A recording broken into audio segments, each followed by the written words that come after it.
사실은 야 SK, 한화, LG, 현대기아, 포스코 너네도 오뚜기처럼 해! 라고 해서 뭐 그렇게 할 수만은 없는 입장이잖아요, 정 의원님. 그렇죠. 처해 있는 현실이 이제 다르고요. 사실은 이제 우리 박근혜 전 대통령 같은 경우는 기업 총수들을 몰래 개별적으로 만나지 않았습니까? 소위 독대를 한 거죠. 예. 독대를 하게 되면 사실 어떤 거래가 있을 수 있다는 그런 사람들의 의구심이 있는데 이렇게 모아놓고 어떤 새 정부의 경제 철학에 대해서 공유를 하겠다는 건 좋고요. 특히 개인적으로 저는 뭐 노동계보다 좀 늦긴 했지만 이제 겨우 이제 전국민이 출범이 됐으니까 장관들 임명이 되고 노동계보다 기업인들을 먼저 만나는 거는 그 나름대로의 사회적인 메시지가 있다고 생각합니다. 우리가 노동계뿐만 아니라 기업인들을 챙기겠다.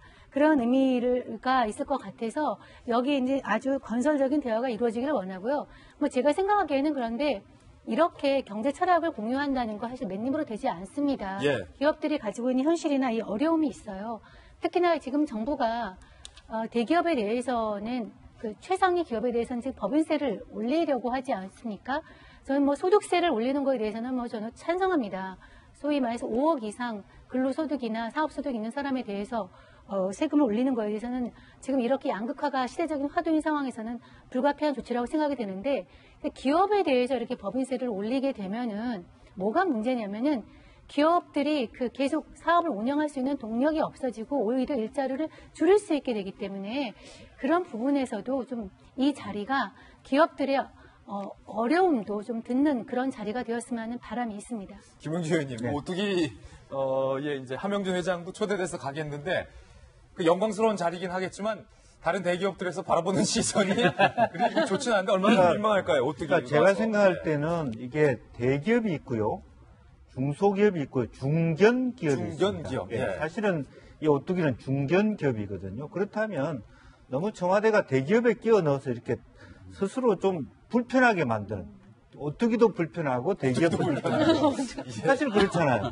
사실 오히려 문재인 정부에서 잘 나간다 그러면 조심스럽게 되는 그런 불편함보다는 여기서 자기네들도 대기업뿐만 아니라 중소기업도 이런 자리를 만든다라고 했으니까 자연스럽게 대기업은 대기업대로 하고 중견기업 모실 때 자연스럽게 내서 이 기업이 제일 좋더라 이렇게 하는 것이 가장 자연스럽고 편안한, 서로에게 중요한 과정이고, 대기업은 대기업대로 중견기업과 전혀 다른 애로가 있고 정말 기업에서 정부에서 할 얘기가 있을 겁니다.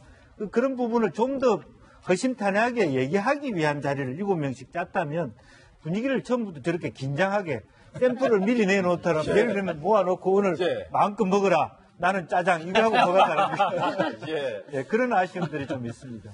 내가 밥 살게 중국집 와서 너희 마음껏 시켜. 근데 나는 군만두 주세요. 이런 거랑 비슷한 거다. 그래도 뭐 일단은 오뚜기 착한 상생협력과 일자리 창출의 모범을 보이고 있는 것만은 좀 분명한 것 같아서 오뚜기를 주목하라. 오뚜기가 가뚜기 된 사연 살펴봤는데 오뚜기 얘기 뒤에 바로 소개해드려서 좀 그렇습니다만 김재 변호사님, 네. 김상조 공정위원장이 바뀌자마자 이 본죽과 하림이 좀 긴장을 하고 있다. 네. 일단 본죽은 지난 이제 공정위원장 시절에 이미 과징금 4,600만 원을 받았습니다. 네. 그게 이제 김상조 공정위원장이 들어가면서 그 과징금을 6천만 원으로 증액을 했는데요. 본죽 같은 경우에는 그 소고기 장조림이 그 항상 그 죽에 이렇게 반찬으로 나오는데 소고기 장조림을 본인들이 특허를 받았다라고 거짓말을 하면서 그 가맹점주들한테 꼭 반드시 그러니까 본부에서 공급하는 그런 소고기 장조림만을 구입하도록 그렇게 강요를 한 혐의를 받고 있습니다. 그러니까 마치 피자 문제가 됐던 피자 프랜차이즈가 본사에서만 치즈를 사게끔 했던 것과 비슷한 거군요. 네, 그렇죠. 비슷한 거죠. 그러니까 반드시 그렇게 할 필요가 없음에도 불구하고 이제 강요를 한 그런 측면에서 공정거래법 위반 혐의가 논의가 될 수 있고, 또 하림 역시 뭐 일감 몰아주기, 편법 증여 등등, 그리고 또 뭐 SH 글로벌이라는 자동차 부품 업체도 있는데 그 부품 업체도 역시 하도급 대금을 하도급 업체들한테 지급을 하지 않아가지고 그 부분에 대해서 또 과징금이 부과됐고요. 그뿐만 아니라 롯데홈쇼핑 있잖아요. 납품 업체들한테 판촉 행사 비용을 전담시켰다고 해가지고 역시 과징금 7,600만 원 부과됐고, 또 컨베이어 벨트 그 제조사들 한 4개 업체 정도가 지난 14년간 계속 담합을 해서 포스코 등의 굉장히 비싼 값으로 컨베이어 벨트를 공급한 사실이 드러나서 그건 역시도 이미 단속에 나섰습니다. 그래서 김상조 위원장의 저런 행보가 굉장히 기대감을 불러일으켜요. 이제 그동안 저 기업들을 건드리는 건 우리나라 경제에서는 어느 정도 성지처럼 취급된 그런 면모가 있었는데 저런 부분을 엄격히 단속하는 것이 저는 최근에 있었던 최저임금 인상과도 맞물리는 대목이 있다고 생각합니다. 최저임금만 인상을 해서는 안 되고 그 위에서 갑질을 하는 네. 그런 기업들에 대한 단속이 함께 이루어져야지 자영업자들이 살아날 수 있는 것이거든요. 앞으로도 더 좋은 행보 기대하고 있습니다. 아, 결론은 김상조 화이팅. 저 한마디만 덧붙이면 사실 어떤 기업에 대한 얘기보다는 그동안에 공정거래위원회가 너무 조정 역할을 했어요.